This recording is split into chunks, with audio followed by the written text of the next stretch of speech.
Pagkatapos lumubog ang isang cargo ship, isang binata ang gumugol ng halos 200 araw sa isang bangka kasama ang isang tigre at kailangan pakainin ng predator upang hindi siya kainin ito. Ngayon ay balikan natin ang kwento ng pelikulang Life of Pi mula sa taon ng 2012. Isang Indian na naninirahan sa Canada na nagngangalang Pi ay nagtanggap ng pagbisita mula sa isang manunulat na si Yan na naghahanap ng isang magandang kwento para sa isang libro, at mula sa umpisa sinabi ni Pi na ang kanyang tito ay isang magaling na swimmer at inirekomenda ng kanyang ama na magtungo ito sa Pine Moller, isa sa pinakamagandang club sa France. At dahil nagustuhan ng ideya ang kanyang ama na si Santosh, ay nagpasya na ipangalan ang club sa kanyang anak na tinawag na Piscine Molitor at nakuha ang palayaw na Pi. Ang lahat ay maayos hanggang sa naging 11 taon ng bata at tinawag siya ng kanyang mga kaklase na pipi, at ibig sabihin na umiihi pa rin ito sa kama. At upang tapusin ang mga palayaw, sinubukan ng binata na kumbinsihin ng lahat na ang kanyang pangalan ay nakabase sa Pi, isang makatwirang numero, ngunit sa kabila ng pagsisikap nito tinatawag pa rin siyang pipi ng mga bata. At pagkatapos ng kwento nagtanong si Yan kung bakit tinuturing alamat si Pi sa mga sailors, at tumugon ng lalaki na hindi ito marunong magliyag at sinabing nakaligtas lamang ito dahil sa isang tigre na tinatawag na Richard Parker. At dahil nais pang malaman ng mas maraming detalye, hiniling ng manunulat ang ilan pang bahagi ng kwento at nagpasya si Pi na pag-usapan ng tungkol sa lungsod kung saan siya isinilang na minsan ay isang French colony. At matapos na ibalik ng France ang teritoryo, nagsimulang lumaki ang lugar at nagpasya si Santos na magbukas ng zoo kung nasaan ang dating botanical garden. At dahil dito kinuha ni Santos si Gida na kalaunan ay naging asawa niya at ang ina ng kanyang anak na si Pi at Ravi. At sa kanyang impluwensya nakilala ni Pi ang Hinduismo at nahulog ang loob sa mga kwento, ngunit laging tutol si Santosh dito at sinabing ang relihiyon ay aksaya lamang sa oras. At sa kabila nito nagpatuloy ang binata sa kanyang pananampalataya hanggang sa binisita nito ang ilang kamag-anak sa kabundukan. At sa halip hinamon ni Ravi ang kanyang nakakabatang kapatid na pumunta sa simbahan at uminom ng banal na tubig kung saan nakilala ni Pi ang isang pari at gayon din si Jesus. Hanggang sa araw na umalis ito, ang binata ay bumalik ng ilang beses sa simbahan at mas lalo itong naging interesado sa kwento ni Jesus at naging Hindu-Katolik, at bukod dito nakilala rin ni Pi si Allah habang dumadaan sa isang Arabong kapitbahay at nag-convert sa ikatlong relihiyon.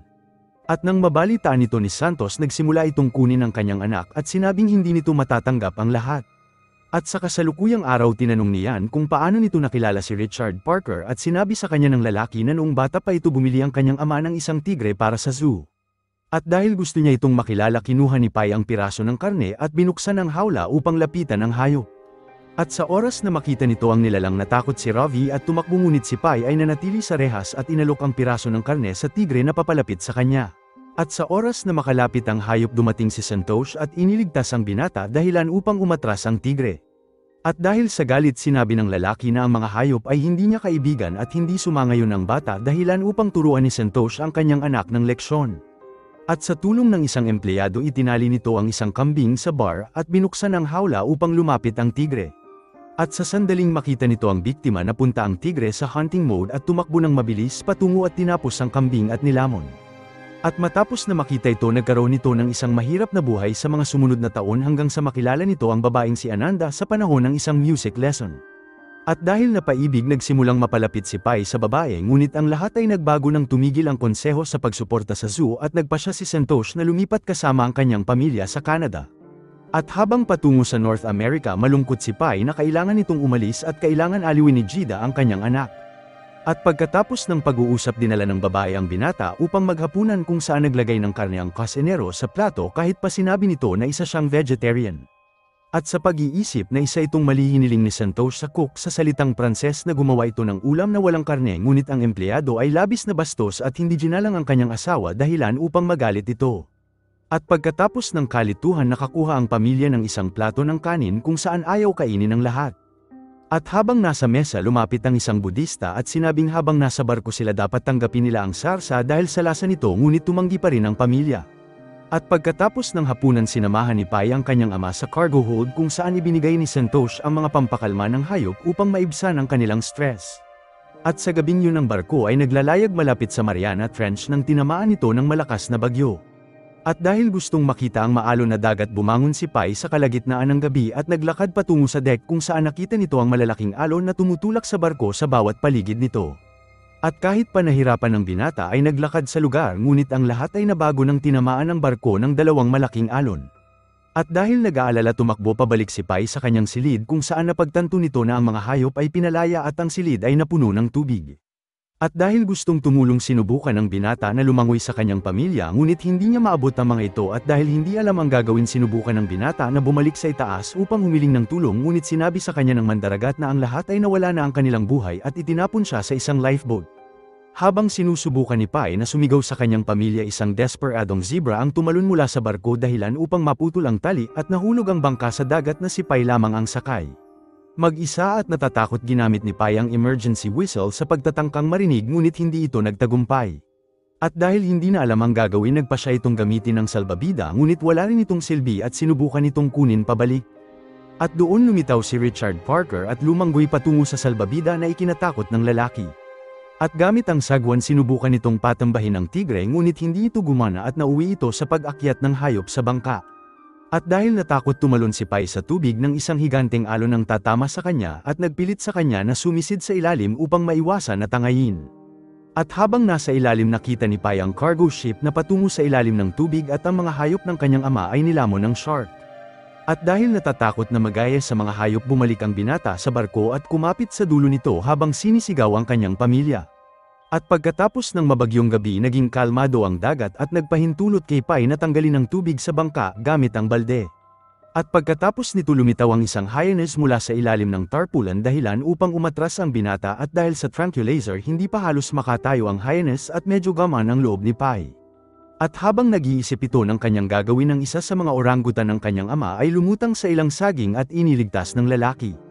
At sinusubukan na alertuhan ang nasa malapit sinimulan ng binata na kalampagin ang balde na gumising sa hyenas na bumangon at nagalit. At habang tumatakbo sa paligid na suka ang hayop at iniluwan nito ang gamot at makalipas ng ilang oras muling nakabawi ang hayop at nagpa siya na umatake sa zebra ngunit dahil napilay ito hindi nito magawang makatayo. At dahil walang lakas ng loob si Pai at ang orangutan sila ay nagmamasid lamang habang kinakatay ito ng hyenas. At sa sumunod na umaga nagising ang binata at nagpa siya na maghanap ng supply at nakita ang isang kahon na may gabay at ilang life jacket na itinali nito sa lambat at gumawa ng isang uri ng bangka. At sa oras na matapos ito ni Pai lumitaw ang hyenas mula sa ilalim ng tarpaulin at nagsimulang umatake sa orangutan at kinagat ito sa leeg.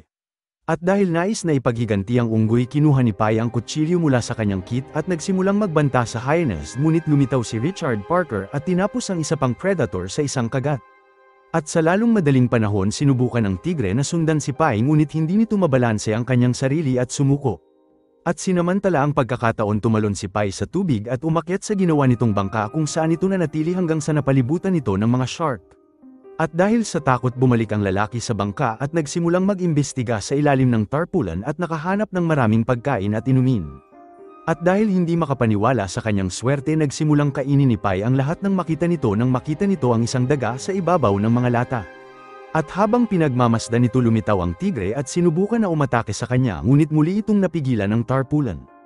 At sa paglalakad sa ilalim ang tigre ay tumawid sa bangka at sinubukan na makalabas sa kabilang banda ngunit hindi nito maalis ang kanyang buong katawan at nagpa siya na sumuko. At upang gambalahin ito inihagis ni Pai ang daga patungo sa tigre at tumalon ito sa tubig at nagpalipas ng malamig na gabi habang pinagmamasdan ito ng tigre. At sa sumunod na umaga nagising si Pai sa isang napakatahimik na dagat at nagpa siya na magsulat ng kanyang karanasan. At pagkatapos na gawin ng kanyang mga tala nakita ng lalaki ang tigre na pumunta sa ilalim ng tarpaulin at nagpa siya na tignan ang ginagawa nito at nakita ito sa tabi ng kanyang biktima. At habang umuusad ang araw binasa ni Pai ang survival guide at natuklasan na mas lumalala ang kanyang pagkahilo at ang bangka ay nasa gilid ng mga alon. At dahil sa impormasyon na ito ginamit ng binata ang lubid upang paikutin ito habang hamiihip ito sa whistle sa pagtatangkang gambalahin ang tigre. At sa pag-aakalang sapat ang ginawa nito pumunta si Pai sa bangka kung saan nakita nito ang predator na nagsusuka. At dahil mas naging kumpiyansa pumunta ang lalaki sa itaas ng tarpaulin at sinubukan na markahan ng teritoryo bilang sa kanya ngunit hindi pumayag ang tigre at dumura sa mukha ng lalaki. At balik sa kanyang bangka nag-ipon si Pai ng tubig ulan at uminom hanggang sa makakaya nito at ibinigay ang natira sa tigre. At pagkatapos ng halos isang buwan alam ng binata na malapit ng magutom ang hayop at lalamunin siya kaya upang maiwasan ito naghanda si Pai ng isang bitag upang manghuli ng mga isda at ginugol ang buong hapon sa panghuhuli. At dahil napagod nakita ng tigre ang isang tuna sa malapit at nagpa siya na tumalon sa tubig upang hulihin sila ngunit mabilis lumangoy ang isda at nagpa siya itong palitan ng kanyang target at nagtungo kay Pai. At nang napagtanto niya ito, hinilang lalaki ang bangka patungo sa kanya at tumalon sa abot ng makakaya nito at tumakas sa mga huling segundo. At habang nasa tubig ang predator, kinuha ni Pai ang bangka at nagawang makuha ito at gamit ang palakol pumunta ang binata sa tigre at nagbanta na tapusin ito, ngunit tumigil ito sa mga huling sandali. At dahil dito, kinuha ni Pai ang ilang piraso ng kahoy mula sa ilalim at ginugol ang araw sa pagpapahusay ng kanyang bangka, pati na rin ang pagkuha niya sa lahat ng pagkain. At nang sumapit ang gabi, inihagis nito ang kanyang bangka sa kabilang panig at ang isa sa mga tabla sa kabila at tumalon sa tubig habang ang tigre ay umaakyat pabalik sa bangka. At sa sumunod na umaga, isang isda ang lumalangoy malapit sa bangka at napunta sa net ni Pai at sinamantala ang pagkakataon, kinuha ng binata ang isda at tinapos ito gamit ang palakol at ibinigay ang karne sa tigre. At nang sumapit ang gabi, isang malaking bilang ng mga jellyfish ang nagtipon sa paligid ng bangka at lumiwanag ang karagatan. At habang pinapanood ni Pai ang mga hayop, isang malaking balyena ang lumitaw at lumundag mula sa tubig at nagdulot ng isang malakas na alon na nagpatalsik sa binata mula sa kanyang bangka at bilang resulta nawala ni Pai ang lahat ng pagkain. At dahil nagugutom, nagpa siya ang binata na bumalik sa bangka at harapin ang tigre, ngunit natomba ito ng isang lumilipad na isda na tumama sa kanyang mukha. At pagkatapos ng nauna, ilan pang isda ang dumaan sa kanila habang tumatakas ang mga ito sa tuna, at dahil sa isang isda na nahulog sa bangka ang binata at ang tigre ay nagsimulang maglaban, ngunit hindi sumuko si Pai at nagawang makuha ang tuna at kumain ng karne sa unang pagkakataon sa loob ng maraming taon. At dahil napagod na mamuhay sa takot nito sa nilalang, nagpa siya si Pai na sanayin ang hayop na huwag umatake sa kanya gamit ang isang paddle upang ipakita sa tigre na hindi siya pwedeng saktan nito. At matapos na kumalma ang hayop, naglagay ang lalaki ng piraso ng tuna sa dulo ng kahoy at binigay ito sa tigre upang kainin. At paunti-unti nagawa ng binata na tanggapin ng tigre ang kanyang regalo at nanatili sa ilalim ng tarpaulin at pinahintulutan siyang magsama silang dalawa. At magkasama ginugol ng dalawa ang ilang araw na nakikipaglaban upang mabuhay, at pagkaraan ng ilang sandali gumawa ng musika si Pai gamit ang balde nang makita nito ang grupo ng isang dolphins na dumaan. At sa pagtingin sa horizon, nakita ng binata ang isang barko sa hindi kalayuan at nagpas siyang magpaputok ng flare sa ere. At dahil hindi lumiliko ang bangka, nagpaputok si Pai ng pangalawang putok at sinubukan na gamitin ang smoke flare, ngunit hindi ito makita ng barko. At kahit pananatiling umasa ang binata at nagpupuyat ng magdamag at naghihintay ng tulong na hindi rin dumating. At pagkalipas ng 48 oras na walang tulog na pagtanto ni Pai na si Richard Parker ay nakatingin sa isang bagay at nagpa siya na lumapit upang makita ito, at nagkakaroon ng hallucination kung saan nakikita nito ang nangyayari sa ilalim ng karagatan. At doon isang higanteng pusit ang umatake sa sperm whale at sinimulang pisilin ito dahilan upang mahati ang katawan sa iba pang hayop mula sa zoo ng kanyang ama. Nang biglang bawat isa sa kanila ay naging isang punto ng liwanag at tila naging mga bula na bumuo ng simbolo ng lotus at mukha ni Ananda. At sa ibaba nakita ni Pai ang barko sa ilalim ng karagatan at muling bumalik sa realidad. At pagkatapos ng ilang buwan, ginamit ng binata ang ilang natitirang piraso ng lapis upang magsulat ng kanyang mga huling salita, at sinabing hindi nito masasabi ang pinagkaiba ng kanyang panaginip at katotohanan. At sa pagtingin sa horizon, napansin ni Pai ang isang bagyo na papalapit at nagsimulang maghanda. At pagkatapos na pumunta ang tigre sa tarpaulin, hinangin ang diary ng binata at pinatumba ito ng alon sa tubig dahilan upang mawala nito ang kanyang bangka. At balik sa realidad, na pagtanto ni Pai na siya ay nasa bangka sa kalagitnaan ng bagyo nang biglang may lumitaw na sinag ng araw sa isang punto ng karagatan kung saan tinamaan ang kidlat. At sa pag-aakalang isa itong mensahe mula sa Diyos, hiniling ni Pai kay Richard Parker na lumabas mula sa ilalim ng tarpaulin upang makita ito, ngunit ang mga alon ay mas lumalakas at halos napuno ang kanyang bangka. At dahil sa karahasan ng tubig, si Pai at ang tigre ay itinapon sa paligid, at nang makita ang kawalan ng pag-asa ng kanyang kasama, nagtanong ang binata sa Diyos kung bakit siya pinaparusahan nito, at sinabing nawala na ang lahat sa kanya, at tinatanong kung ano pa ang nais nito para sa kanya. At sa gitna ng bagyo, nagpumilit ang dalawa na hindi maitapon sa karagatan, at upang mapanatili sila doon, itinali ni Pai ang tarpaulin sa itaas ng kanilang mga ulo at nanatili sa ibaba hanggang sa lumipas ang bagyo. At habang kumalma ang mga bagay, tumayo si Pai sa ilalim ng tarpaulin at ginamit ang kaunting enerhiya na mayroon siya upang uminom ng tubig. At sa pag-aakalang nauuhaw din ng tigre, lumapit ang binata sa hayop at nagbuhos ng tubig sa bibig nito. At wala nang natitirang pag-asa, pinatong ni Pai ang tigre sa kanyang binti at sinubukan na kausapin ito. At sa paniniwalang ito ang katapusan para sa kanya, nagsimulang kausapin ng binata ang kanyang pamilya at sinabing masaya ito na magkikita na sila, at lumuha habang nagpapasalamat sa Diyos sa pagkakaroon nito ng pagkakataong mabuhay. At sa panahon ng heatstroke bumagsak si Pai sa itaas ng tarpaulin at nagising pagkaraan ng ilang oras habang sinusubukan na alamin kung buhay pa siya o hindi na at narinig ng binata ang ingay sa malapit at natuklasan na ang kanyang bangka ay huminto sa isang isla na puno ng mga puno. At dahil nagugutom nagsimulang lamunin ng binata ang damo at mga ugat ng walang tigil at pagkatapos ay gumala ito sa paligid habang hinahanap ang tigre. At sa panahon ng kanyang paglalakad muling narinig ng binata ang ingay at nagpas siyang sundan ito at nakita ang isang malaking bilang ng mga meerkats. At sabay may nahanap ng binata ang isang malaking malinis na lawa at tumalo ng hindi nagdadalawang isip. At habang nagre-relax ito lumapit ang tigre sa mga meerkats at nilamon ng ilan sa kanila at naibsan ang pagkagutom nito. At nang makita na ayos lang ang tigre nagpa siya ang binata na mag-set up ng higaan sa ibabaw ng puno at sa sandaling matapos niya ito ang lahat ng mga lemur ay nagsimulang tumakbo patungo sa puno habang ang tigre ay tumakbo pabalik sa bangka. At sa kabila ng kanyang pagkalito ang binata ay nanatili sa kanyang duyan at pumayag na matulog kasama ang mga meerkats. At sa panahon ng gabi nagising si Pai sa kakaibang liwanag na nagmumula sa ilalim niya at nang tumingin ito nakita nito ang ilang isda na lumulutang sa malinaw na tubig.